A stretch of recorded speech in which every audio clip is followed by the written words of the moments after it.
I was just thinking, right, the worst thing that I've ever heard in my whole entire life is what the police officer said to me the day they took Molly away from me. They said to me, as soon as they came in, they said, "We're removing the baby." And they've got the most vile, noisy voices, you know. And when you're in a birthing suite and you've just given birth to a baby, I can't explain it, but it's happened with every one of my babies. It's like the Holy Spirit's there. There's a deep silence of like honour, respect, and, you know, and just to hear police in the room in the first place was like an abomination to me, you know. And it was like they were entering a most holy place, you know. And when they said to me, "We're taking her," and she was breastfeeding, I just said, "Over my dead body," like, because I was feeling she's attached to me. How can you know, she's just out, literally just out, so I couldn't even acknowledge that she was out yet. It was like she was still inside me. And when the policeman said to me, hand her over to us, like after a bit, they kept saying, I said, "Give me a reason, I want a lawyer." They wouldn't listen to anything I had to say. They said, "No matter what you say, she's coming with us right now, and we're not going to hang around for 20 minutes. Because I said, "Let me just finish her feed. You know, she's let me just give her first feed." No, they said, "We're not hanging around for 20 minutes for her to feed." So they were hurrying me, saying, "Now, now, now," in aggressive voices. And because they were tall, big policemen in uniforms, it was so disgusting and so shocking, you know. And because I'd just given birth, I couldn't get off the bed because there was blood everywhere. So I couldn't get off the bed to, you know, I don't know if you've ever given birth before, but your legs don't work straight away, you know. It's like you're totally doubled up, you know. And so I couldn't get up to huddle with her in a corner and try and hide her or nothing. I was stuck sitting upright on the bed. And the police, and when they said to me, "Hand her over now," and there was a social worker there as well, a man, and he was so nasty, as if I was the worst person in the whole world, and I knew they'd been told lies about me because I've never met him. How could he ever possibly hate me, you know? And I couldn't believe how they wouldn't let me cover up. They wouldn't let me, you know, I was saying, "Can't you let me get dressed or give us the baby?" They were saying, like monsters. And then I said, "I can't." I started crying. I said, "I can't. My arms will not allow me to hand her over to you. Don't you understand what it feels like to be a mother? Like, I physically cannot." Because my brain started thinking, because they were getting aggressive, I started to think, I'll have to hand her over.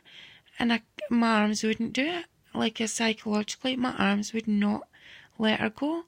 So I started crying, and I was looking at them saying, "I can." And I was trying to, like, beg them with my eyes. I was begging them, saying, "I can't. I just can't." And they said, "Let us put it this way."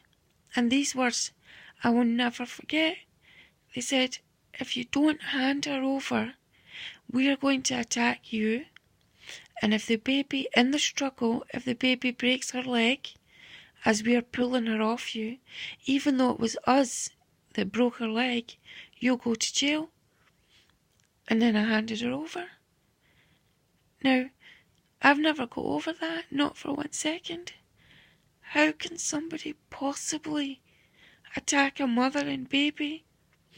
You know, even the worst criminals in the world, there's baby and mother units.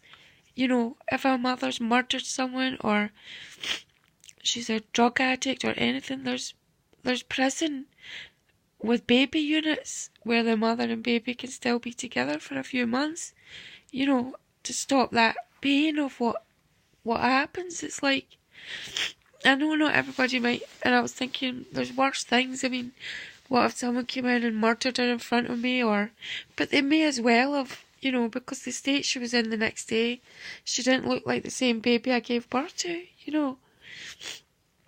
But it was just the way, like they said to me, you know, we will break her leg. What kind of policeman who is meant to protect society would break a baby's leg to protect her from the mother? If I'm the mother, and they said, because I was demanding there must be a reason, they said, let's put it this way, you've got mental health problems. So I was saying, well, can't we go into a, you know, can't you just watch us and let me at least breastfeed her and, you know, like go at a baby and mother unit, or, and they were not willing to discuss it with me or let me phone a lawyer or anything. But I wanted to say this because, you know, police have been coming to my house and they've broke down my door, and, you know, for me, for a policeman, when I see that uniform, all I see is murderers and horror, you know. And I don't care if they kill me for saying this. I don't care. I do not care one little bit, because you cannot do any worse to me. You cannot do any worse to me anyway, you know. And I look at these men and I think to myself, don't they have mothers? Don't they want to be loved by their own mother? Why would you grow up to be so hateful? You know, where are these men's mothers? Don't they know about mother's love? You know. Anyway, I wanted to say this because I don't know if people are numb in society, or they've never experienced a mother's love, or I can imagine if your mother was abusive, or if she was a wicked person, or even if she was maybe an addict and she couldn't look after you properly, that you don't know what a mother's love is. But to me, I've never got over those words. I've never got over that situation, and I feel like even if I was on earth for another 100 years, I still could never live a day happily because of what happened. You know, I don't know if you just know the seriousness of the sins that you've committed, you know. I don't know if you understand, you know, it's one thing to be a father and, you know, you want to protect your children and provide for them, but, you know, to do that to a mother, I don't think you understand how evil that is, you know, and how unholy that is. I think, you know, I've never known anything as unholy as that kind of situation, you know. You're not human if you can live with yourself and do that to someone, you know.